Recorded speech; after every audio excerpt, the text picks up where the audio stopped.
So good afternoon, everybody. My name is Alvaro Villegran. I'm the Director of Federal Programs at the Shared Use Mobility Center. And we are here today at the Innovative Transit and Micromobility Integration Workgroup, hosting a presentation from the Federal Highway Administration. So we're very pleased and happy to welcome today Bernadette Dupont and Christopher Douwes from FHWA, who are gonna walk us through a very interesting presentation about micromobility and transit. Bernadette, Christopher, thank you very much for joining us. The floor is yours. Well, thank you very much, Alvaro, and good afternoon, everyone. It's something I've learned recently because I've only been with the livability team for over a year, but I've been with Federal Highways for 23 years almost in January. So it's always nice to have something new and exciting to keep you interested. Next slide, please. I'm going to start with the basics, and that is, what is micromobility? Well, the Federal Highway definition of micromobility refers to any small, low speed, human or electric powered transportation device. And that includes bicycles, scooters, electric assisted bicycles, e-bikes, electric scooters, e-scooters, and other small, lightweight, wheeled conveyances like a hoverboard, skateboard, anything, a unicycle. Our definition is based on the Society of American Automated Engineers definition. However, the difference is that we include people-powered bicycles as part of our definition. And that's because the Federal Highway focuses on infrastructure from the design and shared point of view, because we're all using the same infrastructure. And then, of course, when you're talking about shared mobility, that's where we're mostly thinking about commonly referring to all the electric bike shared, the scooters, the e-scooters. And those are interesting because they can be unlocked with a smartphone. But if you don't have a smartphone, then you can use a key or a kiosk. And of course, there's always a fee to ride one of those. And we have a micromobility fact sheet from Federal Highways. So when you get the presentation, which Alvaro is going to share with you, you can click on that page and it'll take you straight to the website. Next page, please. Now, why do people use micromobility? There's a lot of reasons for trip purposes. Quite often, it might be somebody who can't afford a car. There's, quite a few people in the United States who don't have vehicles. There's 0 car households or 1 car households. And then, of course, local travel is essential to a lot of services. Restaurants might not be essential, but eating is, and it might take you to the grocery store or, clothing store, provide health care. So you want to be able to get to where you want to go. And it also provides a last and a first mile connection to transit. And of course, a lot of people use them to commute to work. You don't have to wait in as much congestion to get to work. Sometimes you can get there early and have a cup of coffee. And then, of course, it's good for tourism. You can use it for recreation. Some pedal powered. When you have an e-bike or an e-scooter, you still have to use your legs once in a while. So physical activity is included in there. And then, of course, if you're going to be in the delivery service, you're going to be delivering cargo or some kind of freight. And if you're in New York City, you wouldn't believe how many people are doing that. And it's amazing just to see how efficient people are on those micromobility devices. Next slide, please. Okay, so let's talk about the rules of the road for micromobility. States and local governments establish the usage and safety policies, like where you can ride, what the age restrictions are, whether you need a license or not, whether you have to wear helmets, what kind of lighting should be on your vehicle, what speeds are allowed, and where you can park. Federal law prohibits some motorized vehicles on non-motorized trails and pedestrian walkways. And if they can only say that on the roads or walkways that are funded with using federal funding. But micromobility providers include guidelines and operating instructions. And what I'm showing you now on this is a screenshot of the rules for micromobility and safety tips. And if you're talking about some of those, I think you're probably well aware of what they are, but the rules of the road, let's see. Stay in your lane. Stay off roadways that are greater than 35 miles per hour. Stay off the sidewalks. You have to yield to pedestrians. And quite often you have to be 18 or older to ride. And then, of course, the safety tips. Follow the lane, use headgear, go with the flow, yield to pedestrians, stay alert, and use hand signals. When you first start riding a bike, you learn those hand signals. So they even have a picture for you. Thank you, Christopher, for following along there. Next slide, please. Okay, for climate sustainability and environmental benefits. This is a really exciting one because micromobility replaced 37% of car trips, and that reduces traffic congestion, which also reduces greenhouse gases. And so when you're thinking about micromobility, you want zero or low greenhouse gas emissions. And when you're looking at that picture right to the right there, if you can read it, it says that the National Renewable Energy Laboratory found that at peak adoption, shared micromobility can save the equivalent of 2.3 billion with a B gallons of gasoline per year nationwide. And that equates to 74 million pounds of CO2 emissions. Now, if you're in the air quality business, we don't measure emissions in pounds. We measure them in tons, which I found shocking when I went into that air quality business. But just to put it all in perspective, when you would change that 74 million pounds, it's 101.36 tons per day of CO2. And that's the normal units that we use in air quality. But when you can reduce those emissions, you're improving your health outcomes. You're improving air quality, you're improving your active transportation just by using those. So next slide, please. Let's talk about some of the benefits. According to America Walks, 25% of the population can't drive. AARP also has some statistics, and they say that people outlive their driving abilities by 8 to 10 years. And so those people are looking for ways to get around and get to places like those necessary trips to the doctor and to the grocery and that sort of thing. So they want to use micromobility. First and last mile connections to public transit that can get them where they want to go. Increase mobility options. When you ride a traditional bike, you can't go up the hills. Maybe if you're old, you don't have enough power.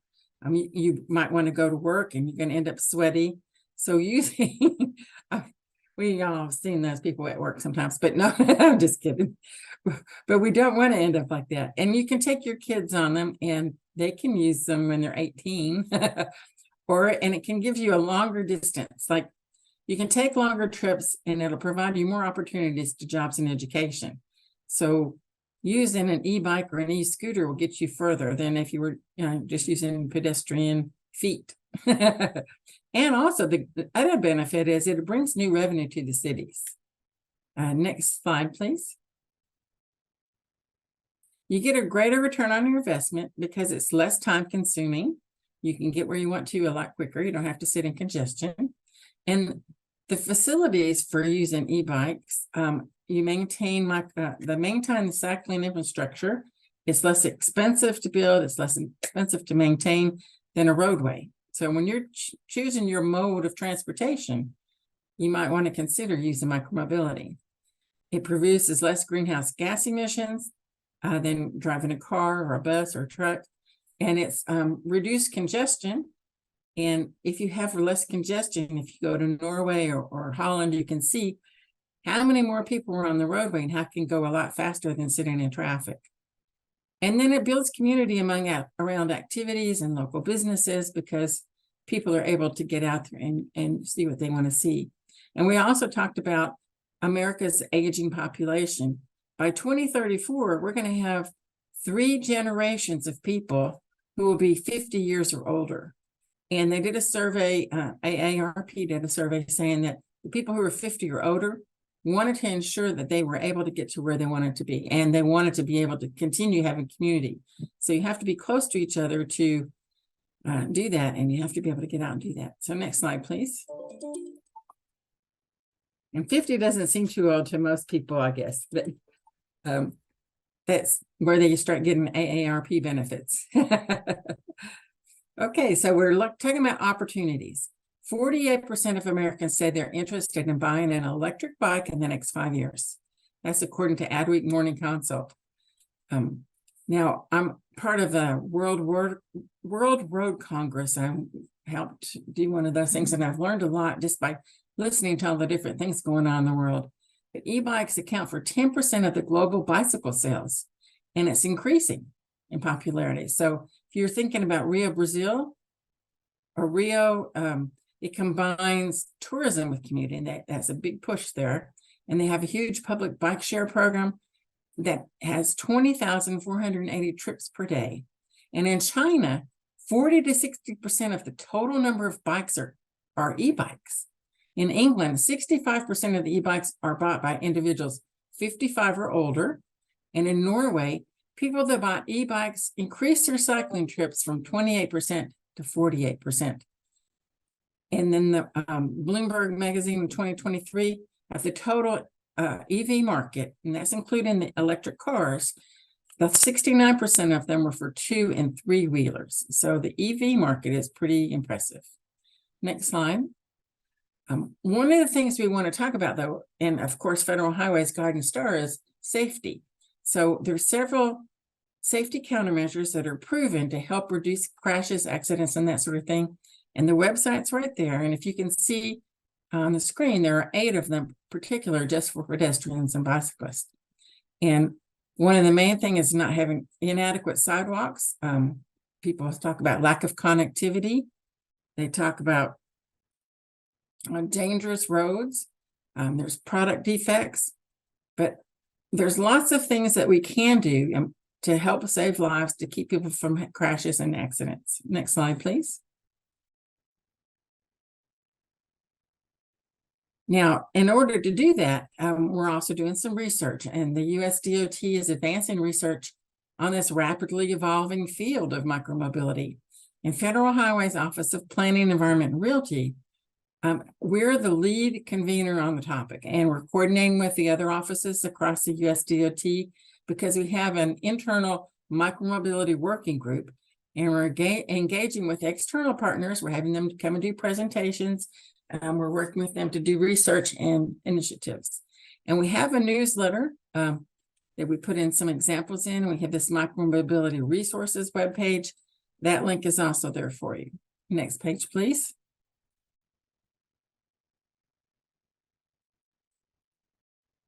So let's talk about what bill changed. The bipartisan infrastructure law.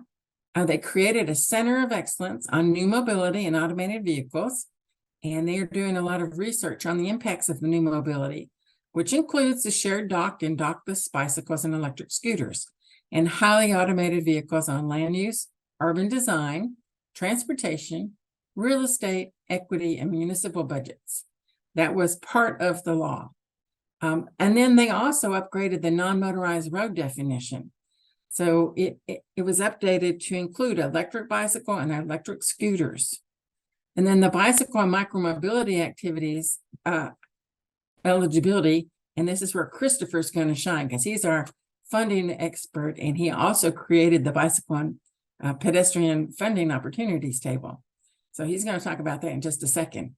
And then, of course, shared mobility was added as an eligible project for many, these 2 particular funding programs, the congestion mitigation and air quality program. So if you're in an area that's non-attainment or maintenance for carbon monoxide, man, I haven't done air quality for like only a year. I'm forgetting my different things. But there's 6 criteria pollutants that you're eligible to get funding for the congestion mitigation. But there is a surface transportation block grant also. Shared mobility has become eligible as well to receive funding. So it's nice to know that these things are being considered. Next slide, please. And this is where I'm going to turn over to Christopher, who is our expert on funding categories. So thank you. Funding. That's my area of expertise. I want to make sure, yeah, I'm on the right thing here. Okay, so micromobility is broadly eligible through many programs. Federal highway programs can fund bicycles, e-bikes, shared micromobility. In particular, Bernadette already just discussed. Congestion mitigation air quality improvement program specifically mentions that shared micromobility is eligible, and so does Section 217, which it's in the section of the Surface Transportation Block Grant Program. And therefore, we have also determined that because just about anything eligible under Section 217 is also eligible under the Transportation Alternatives Set Aside, it's all going to be eligible under Transportation Alternatives Set Aside. What some of you don't want to hear is that in general, operations are not eligible. I'm sorry, but we have not found eligibility in the federal aid program. It's not there as eligible. So unfortunately, it means we have to say that it's not eligible. Now I need to find my other screen here, and we're going to move forward here. All right. So Surface Transportation Block Grant Program. It also supports what's known as Transit Flex. Now, 55% of the funds are suballocated by population, and that's fine. And metropolitan planning organizations of the large metropolitan areas, such as Los Angeles and Chicago, but even cities the size of Roanoke, Virginia, if they are a transportation management agency, they control a portion of their Surface Transportation Block Grant Program funds. And among those is a transit flex, by which if this city or if the state or the metropolitan planning organization so choose, they can have choose a project for funding and then transfer it to the Federal Transit Administration to administer as if it is a transit project. So again, bicycle pedestrian projects are eligible, but that does include shared micromobility. I also mentioned transportation alternatives. It is the single largest fund source for pedestrian and bicycle projects. It includes a set aside for the recreational trails program, which I'm actually not going to get into because there is where we have a problem that legislation has not yet resolved. So I'm not going to get into that. But anyway, transportation alternatives, 59% of the funds are suballocated by population. And again, the large transportation management agency areas, the large metropolitan planning organizations, they are responsible for soliciting and selecting projects within their metropolitan areas. Again, transportation alternatives also supports Transit Flex. So, carbon reduction program. It is a new program under the bipartisan infrastructure law. This suballocates 65% of its of the funds by population, and that actually includes the smaller metropolitan planning organizations. They also get a suballocation of funds, which unfortunately it's pennies for some of them, because the whole program is only $6.4 billion nationwide. By the time you split that up among all the metropolitan planning organizations, you end up getting just a few $1,000s for some of the smaller metropolitan areas. But what you need to know in terms of the shared micromobility is any project eligible under transportation alternatives also is eligible under carbon reduction. You are going to be needing to demonstrate that your project is going to relate to carbon reduction, but that should be pretty easy to do, given what Bernadette just spoke about in terms of the mode shift possibilities. We also mentioned congestion mitigation air quality improvement program. Again, the bipartisan infrastructure law specifically said that shared micromobility is an eligible activity. Now, you do need to demonstrate that there's going to be an air quality benefit, which Bernadette has already discussed. But you also have to, CMAQ projects in general are going to be in a non-attainment area. In states that do not have non-attainment areas, let's say North Dakota, they can use the CMAQ money basically however they want. They could still use it for projects like shared micromobility if they so choose. There are new discretionary programs. Actually, I think the RAISE program is the incarnation of an older program. There were Tiger funds, there were Build funds, and now we have RAISE funds. But as an example, New York City Housing Authority got funding for safe access for electric micromobility. You're probably aware that New York City, among other places, has had issues with fires and the need for appropriate charging and appropriate batteries and things like that. So New York, as it says here, New York City Housing Authority got funding to improve the quality of life. And part of quality of life is being able to get from point A to point B, and shared micromobility is part of that. So we have the balloon here in the little picture to show RAISE, rising up, bringing up communities. We'll continue with the balloon here. A new program, which is coming out soon, is the Active Transportation Infrastructure Investment Program. It is to develop active transportation networks within a community and spines that connect communities, and shared micromobility is part of that in terms of how do we get people how do we get people through their networks. And I'm going to make another side point here because I'm going to get my little high horse and my soapbox, whatever. A network is not just the roadway network. You don't hear me talking about safety for all road users. I talk about safety for all users, because our networks and our active transportation spines, actually the active transportation spine in most cases is going to be a former railroad right-of-way known as a rail trail or other kind of long-distance trail. Those actually provide much better spines than, say, the road system does. Anyway, for this ATIP, as we are calling it, the Notice of Funding Opportunity is coming soon. I know it is moving forward. It just hasn't been released yet. We also heard about there are cases where congressional earmarks have been used. We learned about the Los Angeles San Gabriel Mountains urban shuttle system, which provides access to the Angeles National Forest.